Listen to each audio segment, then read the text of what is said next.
All right, welcome back to Taberne Talks. We are here for another week.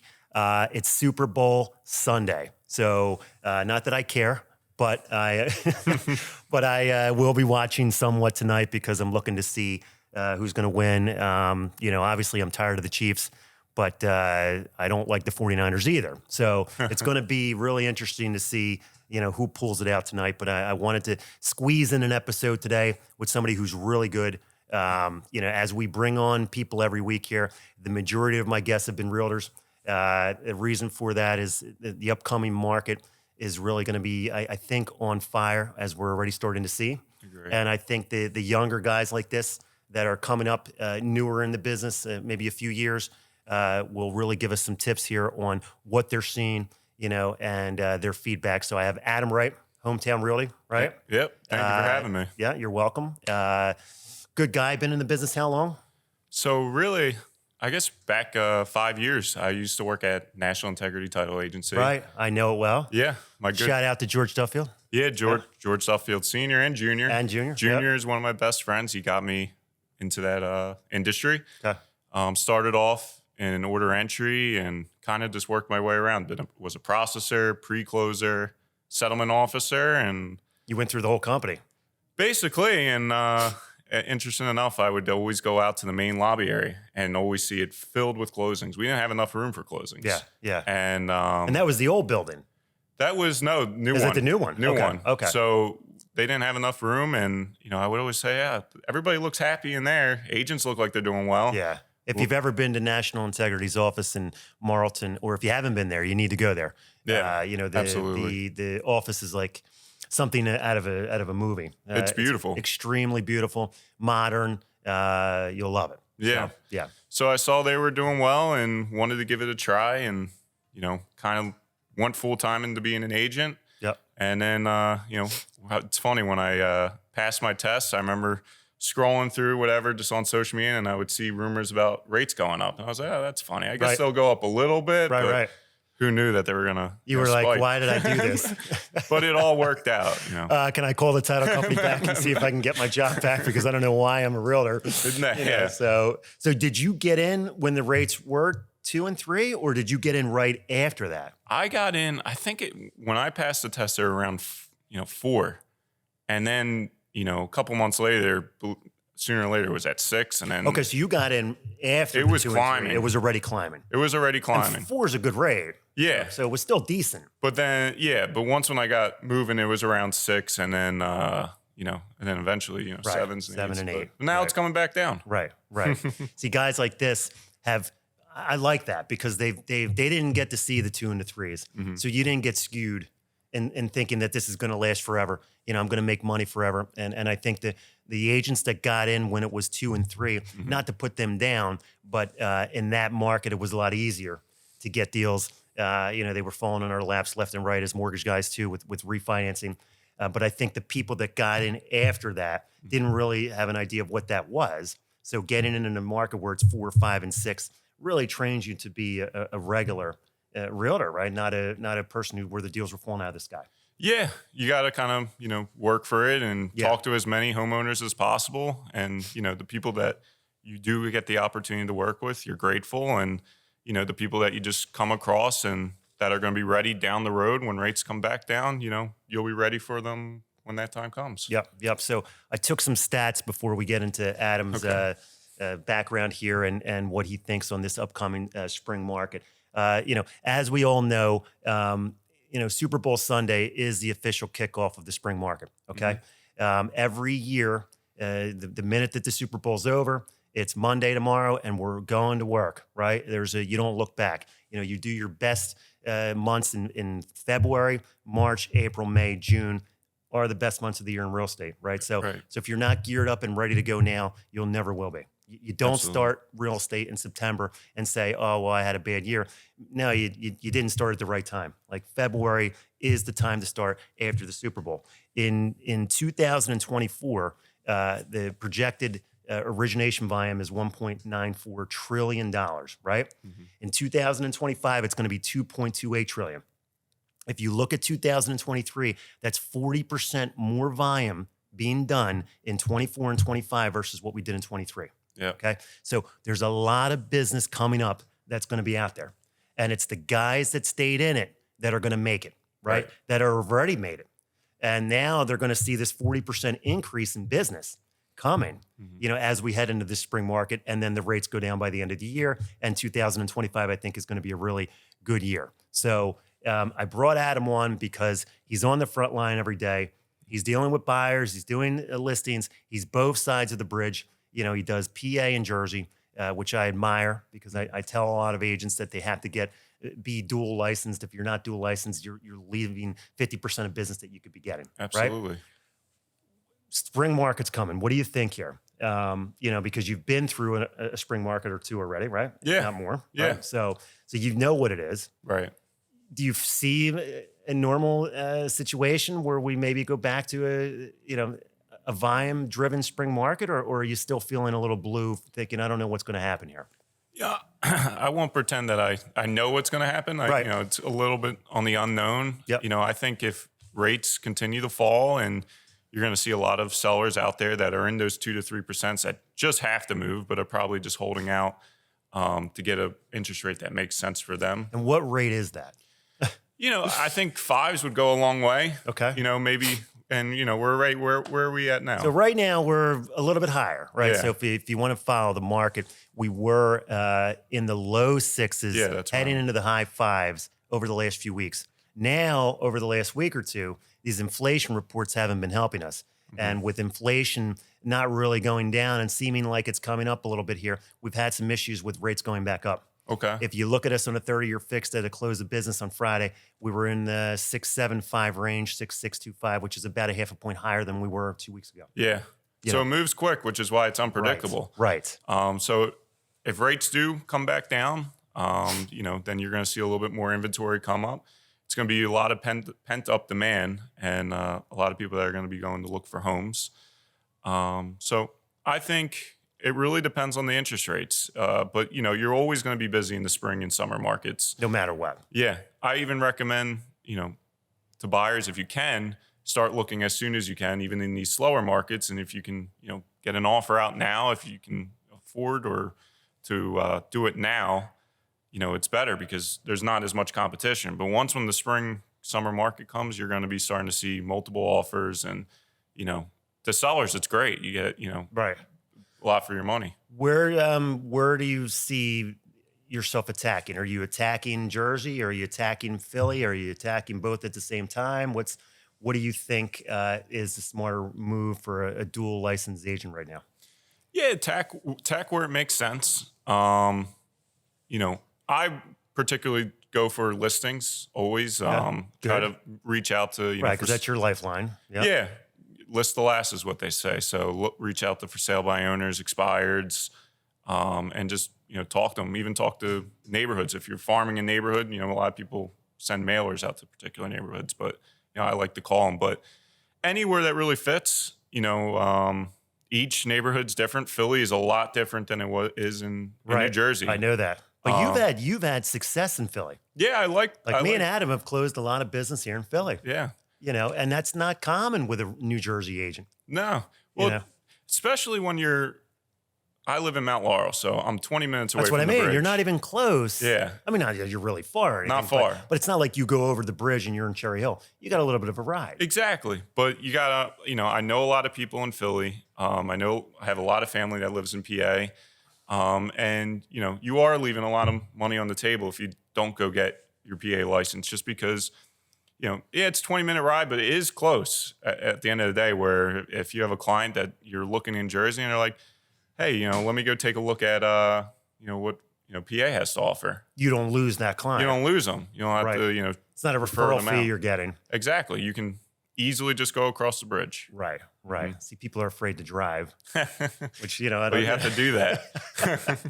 Or if people get a little lazy, right. And they don't want to drive, right. But you have to do that. Yeah. And particularly Philly, if you have a buyer that's looking in Philly, Philadelphia properties, they tend to sit on the market a little bit longer. Right. And, if you have a buyer, once when you find the right home for them, it's a lot easier to get under contract. While in Jersey, in a particular town, you could be dealing with, 10 other offers. But in Philly, There aren't that. That's not they're not happening. that. And, No. you got to really price correctly in Right. Philly. If you Right. price it correctly, you will be able to sell it. Are you getting just personal referrals in Philly? Is that how you're thinking you're getting your business over here, or word of mouth, or what do you think? A little bit of everything. Referrals, buyers that I've been already working with in Jersey that just decided to come over here.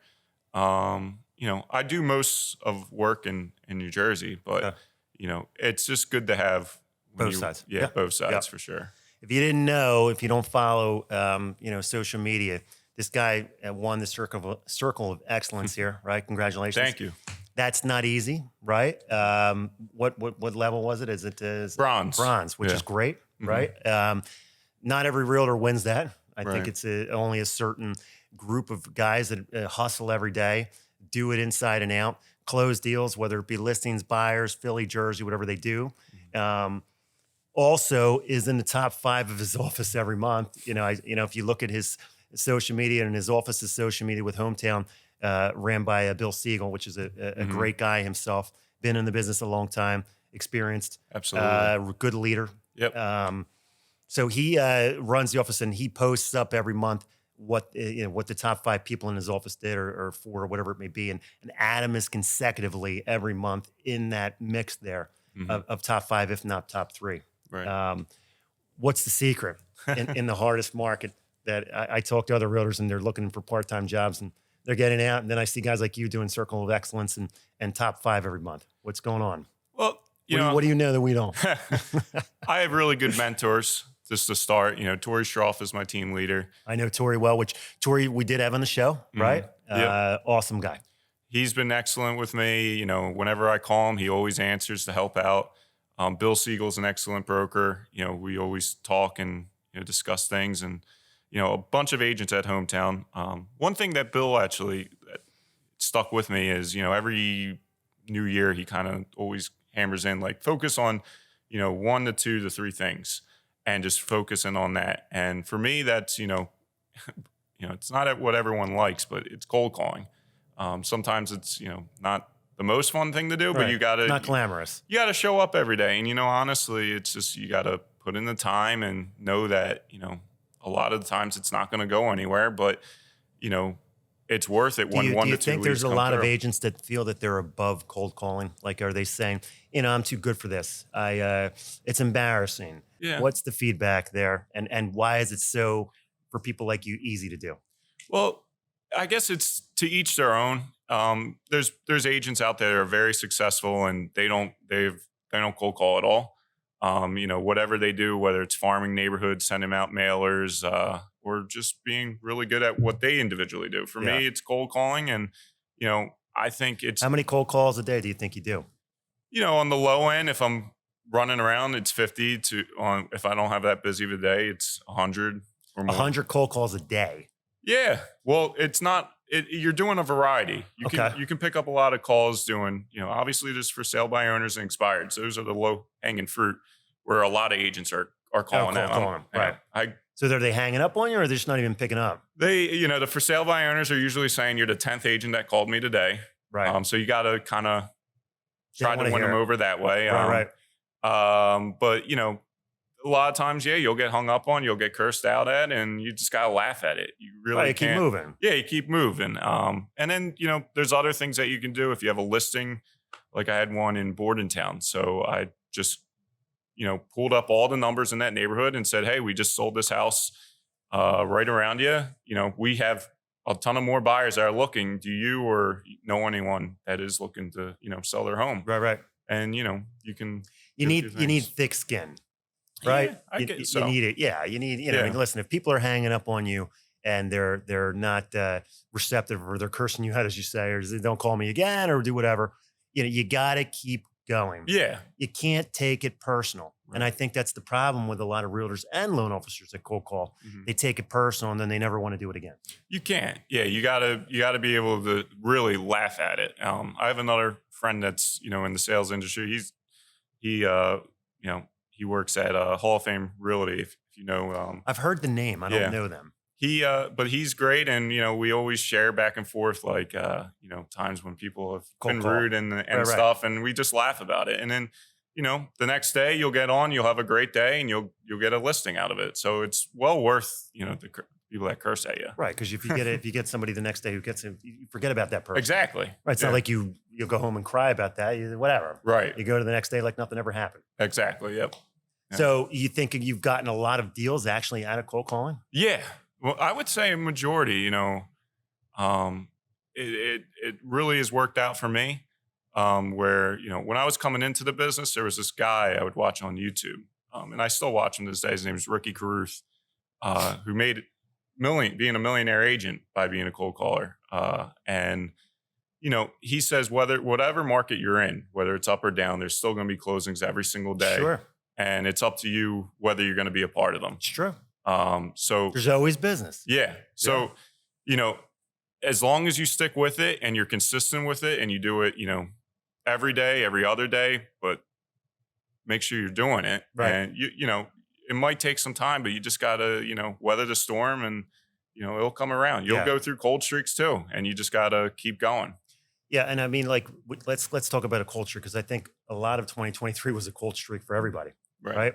There was a lot of scared people, in this industry, that didn't think that they were going to make their bills, or were really having a tough time with commissions. Yeah. And remember, in the real estate industry, we're all 100% commission, right? So if we don't close, we don't get paid. Nothing. That's it. Yeah. I mean, it's feast or famine.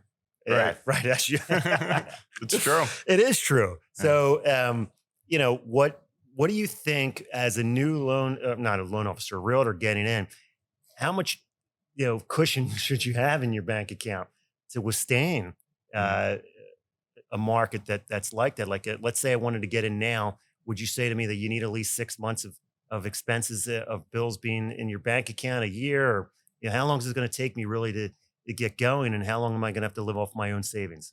Yeah, I mean, that's what Tori told me. He said at least have 6 months of expenses coming in. Yeah. I didn't. I kind of just went right into it, and just treated it like a normal 9 to 5, and it came around quickly. I mean, and that makes you hungrier. Yeah. So if you're backed up against the corner, you want to you produce. You want to go. Right. So it's each your own. Having a part-time job is great during the meantime if you can do that, just to get some kind of income. There's ways to also get quick paydays as well, which was great. My first year was working with a lot of renters. You can be able to help them and get half of the rent, the monthly rent. Right. And it's a little bit of money coming in. Yeah. And it keeps you afloat. It keeps you going. So, that's, saving money. Yeah. Obviously, if you can have a little bit in your bank account, that will go a long way for sure. But listen, if you don't have any in your bank account, coming out like Rocky. Yeah. Right. You're coming out hungry. You're coming out for blood. Right. Because you got nothing to fall back on. Exactly. That's where I came from when I started in this business. I didn't have any, we never even talked about that. Like this, you just, you became a loan officer overnight. Like you didn't even know how you became a loan officer. You just all of a sudden was a loan officer, and they threw you out to get deals. Yeah. And you didn't have any savings or anything. You attacked. Right. And it gave you that hunger constant, because you knew that you had nothing to fall back on. You needed to make it work. Yeah. Yeah. The hungry dog runs faster, I guess what they say. Right. What the Eagles say, at least. Except for the Eagles, which we don't want to talk about that. I thought we were going to talk about it. I know, we won't talk about it. It's a sure subject, especially today. Right? Yeah, 1 year ago. 1 year ago, we would not be sitting here doing this. I probably would be drunk somewhere. Right, exactly, getting ready. On a 2-day binge, just waiting for tonight to begin. So, absolutely. We're 1 year later. Anyway, so he's on Tori's team. How important is it, do you think a guy like you needs to be on a team? Is it crucial that I go to a team? As a new agent that's, new to the, somewhat new to the industry, I can't speak to every team. I can only speak to what Tori brings me, and, that's constant communication. I guess if you're a new agent and you're looking to join a team, talk to a few people.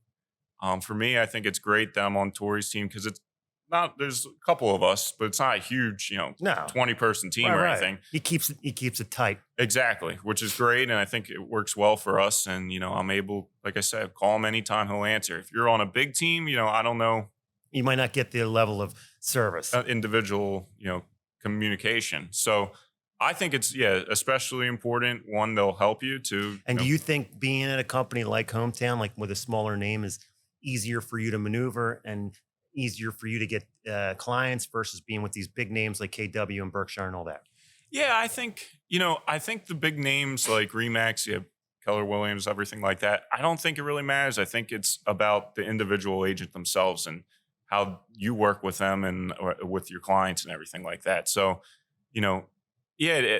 change in the hometown was, no issue at all. Right. Business as usual. This is a strong agent, Mhm. right? This is a strong person that doesn't need the name. Mhm. And I think there's a lot of people out there. I need the big name, Right. right? Or because if they don't see that I'm with a big name, then they don't want to talk to me. Yeah. They won't get me in the door. But that's not true, Never had that issue. No. right? No. It was more of just, if you work hard for people, they'll respect that and they'll stick with you. And, that's all that matters. It's, the big names, I don't really know how far it goes. I'm going to tell you how far it goes. Not very far. And the reason why I say that is because I've been there and done that. In my past, I worked for Wells Fargo. Mhm. Which is Yeah. I worked for Countrywide, which was the biggest of all time with Bank of America. They were the big names, and I thought I needed that. Mhm. Like I thought no one would talk to me because if I wasn't with Wells Fargo or Bank of America or somebody big name, that it wouldn't get me in the door with realtors like yourself or clients, big ticket clients and things Yeah. like that. Guess what? I've been with Green Tree for 8 years now. Probably the best move I ever made. Mhm.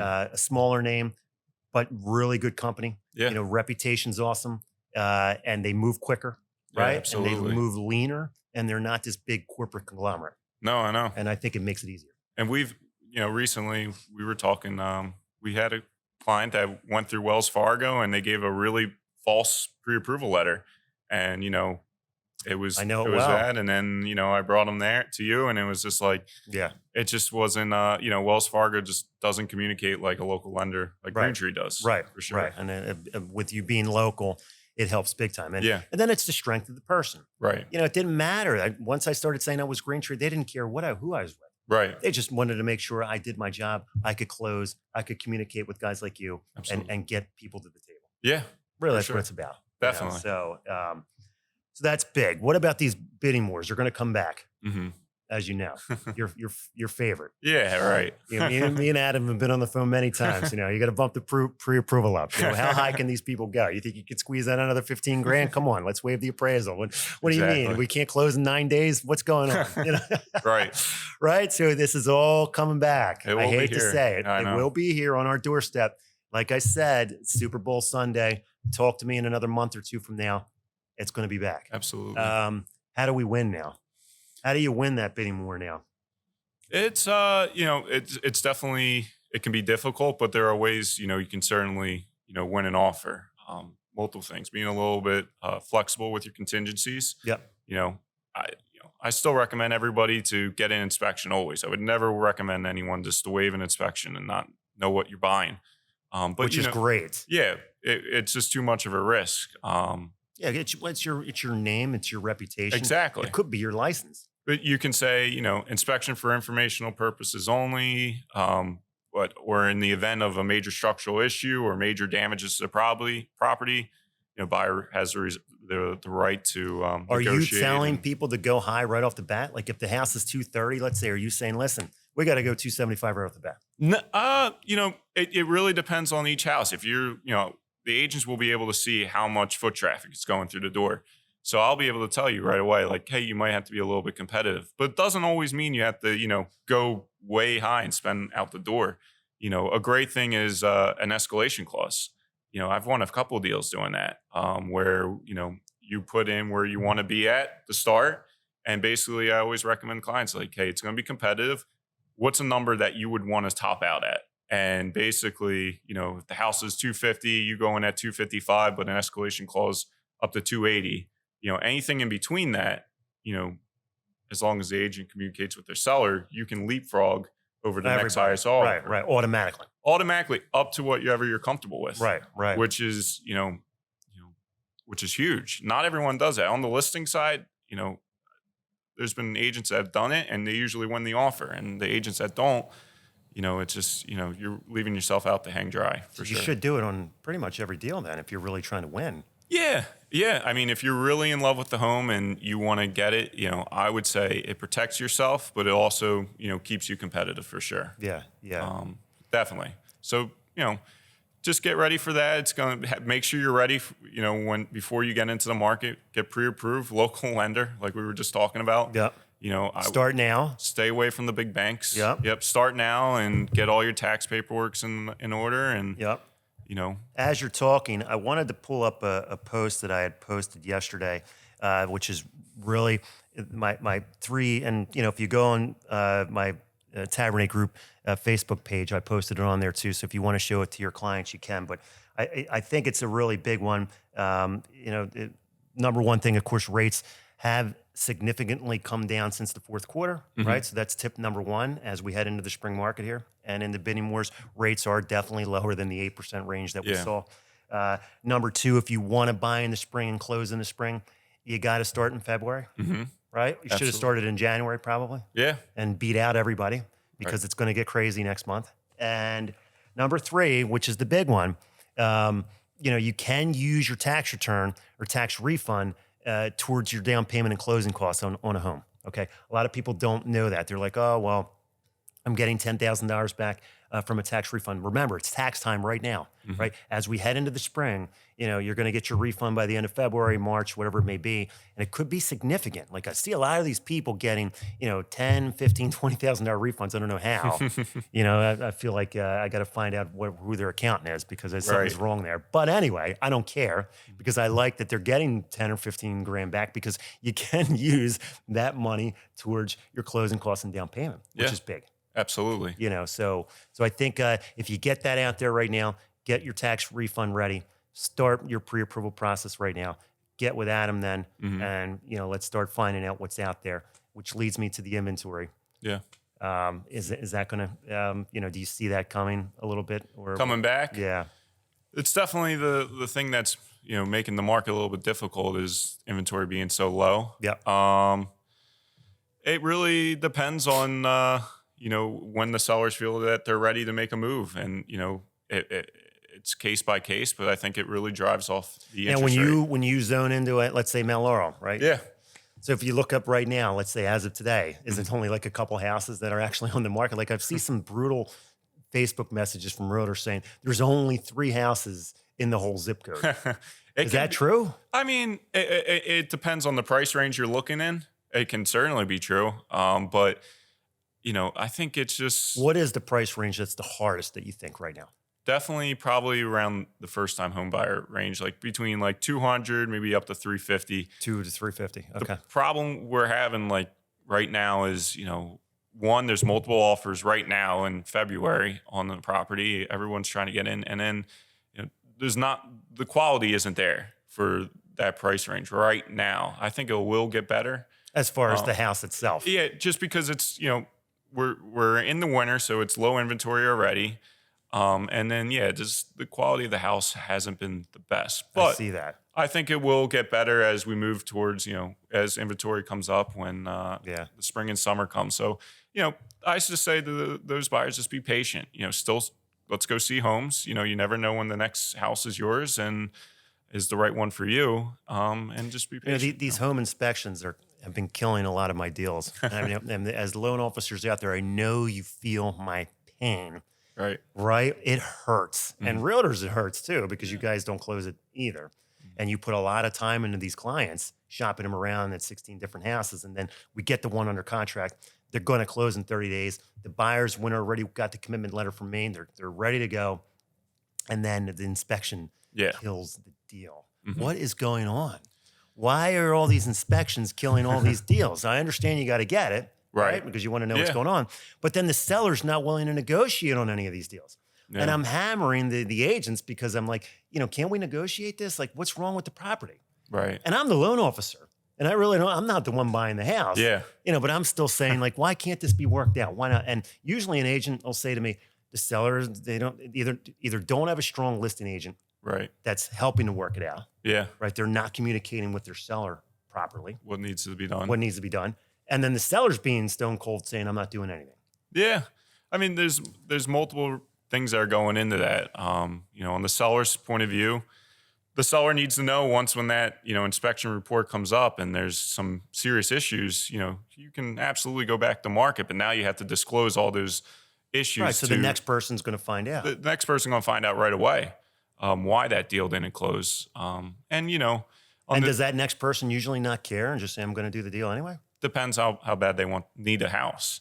So a lot of times, yeah. But, on the buyer side, when you're walking through the property originally, what I like to try to do is just try to find any red flags I can, check the HVAC system, check to see the basement, if there's any previous water stains or anything like that. Mold, things like that. Anything that you can see. Now, you're not an inspector and, the inspector checks every component of the house, but if you can get through and just try to do a quick glance and, have an idea, and then you can, educate your buyers like, hey, I would just look out for this.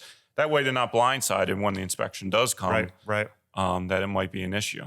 And you listen, out there, buyers listening to this right now, you can get a credit towards your closing costs from the seller.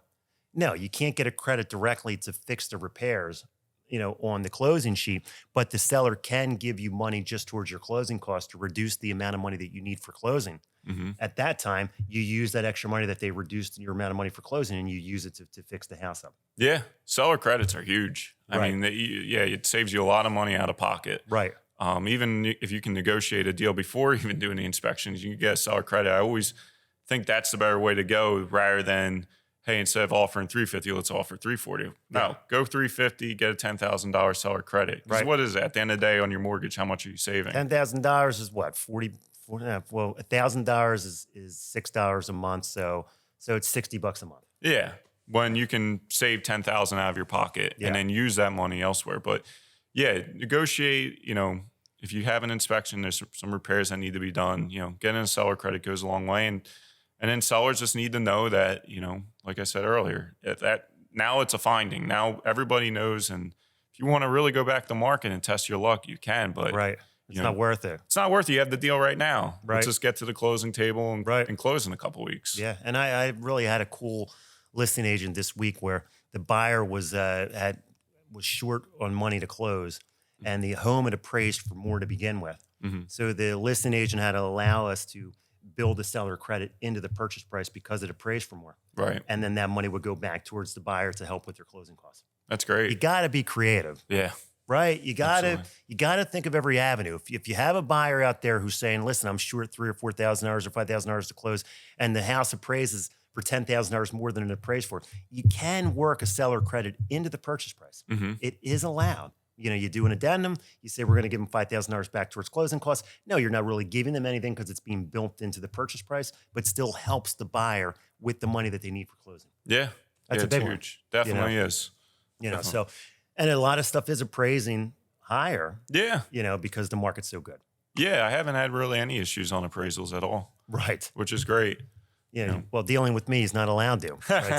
So, yeah, exactly. Because then I get a call from either Tori or Bill saying, what the hell is going on over there? But why is this thing coming in low? Yeah. And, we got to fix it. That's fine. So, yeah, I never had an issue with appraisals with you.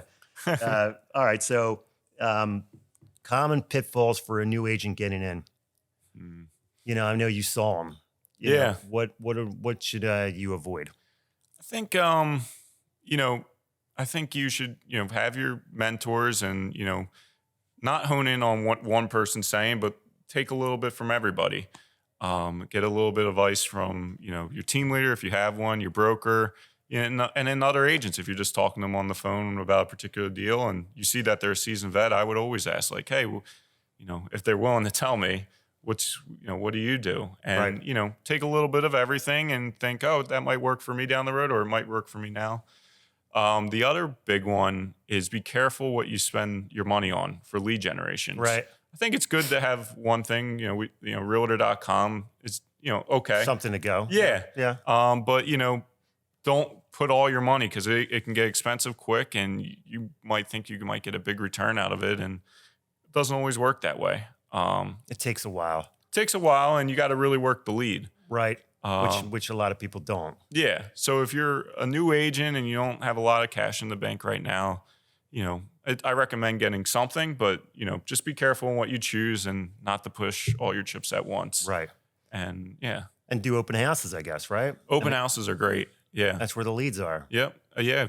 Got a few buyers from doing open houses and, you can either get them under contract on that house or, you can go shop them around for other homes.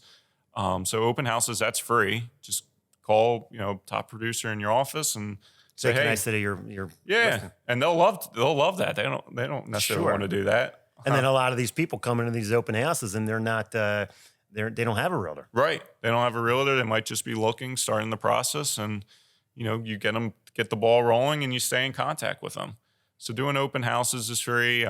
Redex is not that expensive. I think it's quarterly, not a big amount, and you can get unlimited amount of numbers from that. And I would just say just be prepared to work every day, and treat it like any other What, job. you mean you got to work? Is that? You got to work, yeah. You got just like You anybody mean I else. can't sit home and No. put the news on at 9 a.m., get my cup of coffee, and then start working around 11 o'clock, 12 o'clock, and then maybe go to lunch. Right? And then this is what happens. Yeah, I know. It's Yeah. unfortunate. You can't do that, but you got to treat it like, It's a job. like a job. And, you also got to be prepared to work on Saturdays, work on Sundays, and, 7 o'clock at night on the weekdays. You got to you're on call, Yeah, essentially. the most successful agents and loan officers work weekends. Yeah, exactly. That is not a secret. Yeah, no, not at all. Most of my deals are done on the weekend. Mm-hmm. So that's a big one. That's when most people are off. So you're off you're on when people are off, essentially. Yeah. That's, the name of the job. And when you love it, it's not a big It's not deal. a job anymore. Yeah. Because you just like what you do. Yeah. Yeah. When you're helping people, it's all worth it when you get to the closing table, especially on the buyer side. You can see them, get their reward Sure. at the end of the, Sure. and, that's what it's all about. How does an agent like you stand out in a market saturated with agents right now that are, you get a lot of big dogs too in the industry, right? Mm-hmm. It's tough for guys that sometimes haven't been in the industry for a long time. I even have that problem, and I've been in the business 25 years, and there's still guys that are better than me, obviously, because I'm not the best. That I admire, and that I wish I could even be like, because I know they do more volume than me, and they have a bigger market share than me. Even though I try to market as much as I can and do what I can to get my name out there, I'm still being beat. Mm-hmm. And how would you say you stand out then to try to, is it, you're saying don't dump too much money into lead generation, which is fine, but should I dump money just into brand and marketing? I would say know that the big dogs are always going to eat first. That's just what it's always going to be, especially when you're new. And you got to find your way. Like if a big dog has a big neighborhood, do you even bother? Yeah, absolutely. I've in cold calling neighborhoods, it's all for anybody else. So you're going to run into the issue of another agent having already a rapport with everybody, but you never know where one slips through the crack, and that's all yours.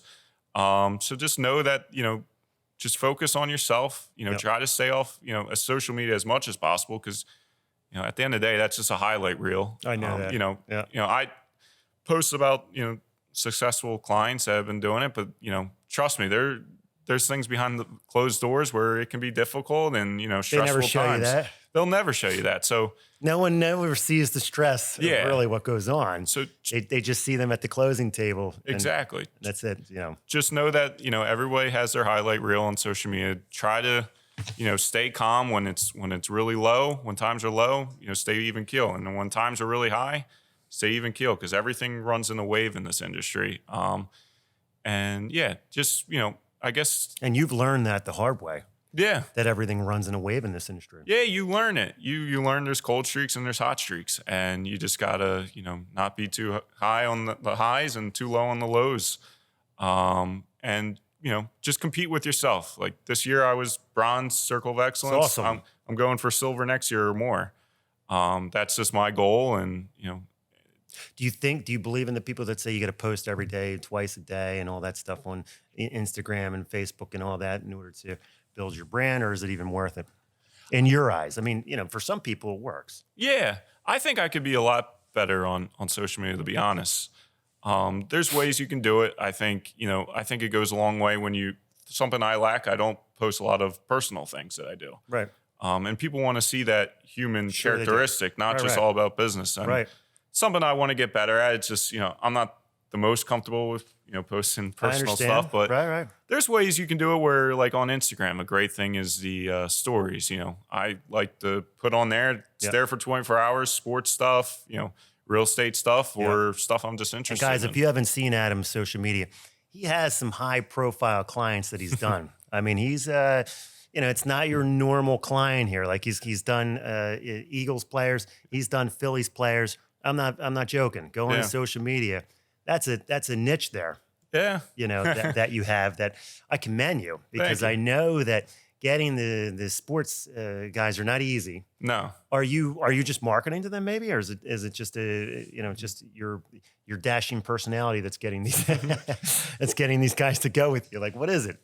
Well, in the sports world, there's a ton of competition. So we know that, and usually they have agents and stuff that tell them sports agents. Yeah. So I can't give all the tips and tricks. We don't of want you to. Yeah. We don't want you to. Right. But I guess the thing is, once when you get that contact, which is the hardest part, is just really work hard for them. Because in the instances I had, I had a player that got traded to the team, and I knew the whole time he was living in a hotel right across the street. And were both of these deals that you did for the sports players in Philly? Yeah, they were all in Philly, right? In Philly, they were buying houses in Philly.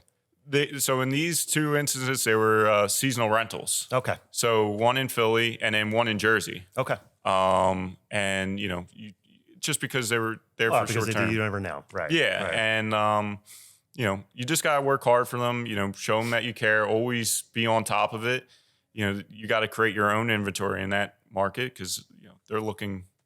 What fits for them is usually something that's a rental a month is 10,000 or more. Yeah, yeah. And there's not a lot of places out there like that. So with one, does that open up a big referral source for you then? You think? Yeah, doing that to those type of high profile people, or definitely, because I've made contacts on the way.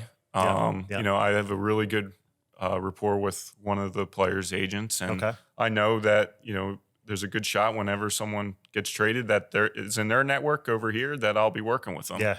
And just stay in contact, always be helpful. One of the players went down to Baltimore, so I, reached out and, tried to find an agent and help him down there. Nothing that I was getting in return, but just, keeping them. Keep the rapport with them. Yeah, just absolutely. in case, because you never know. Never know. And you just want to be as helpful as possible, and I really feel for those players that just get their lives, picked up and dropped in Philly. And, you got to, know that their life is flipped upside down. So you got to get them something as quick as possible and make it as seamless as possible. Right. Yeah. Yeah. When I saw one of the Eagles players, which I'm never going to name names here, but when I saw one of the Eagles players, I said, I got to get that mortgage. Yeah. But then when you say seasonal rentals, I'm out of the picture. I don't do rentals, unfortunately. But when one of them buys, sure, I'll always you never know give you a down call. the road. You never know down the road. Absolutely. But that's awesome. Check his social media out. He does have some good stuff on there. A lot of clients that he did, a lot of first-time buyers, which is a niche in your market that you do. Yep. Because he's young, so he gets that fresh stuff right off coming out of college and things like that, young professionals, and so that it makes it easier for you to do that. So definitely check that out.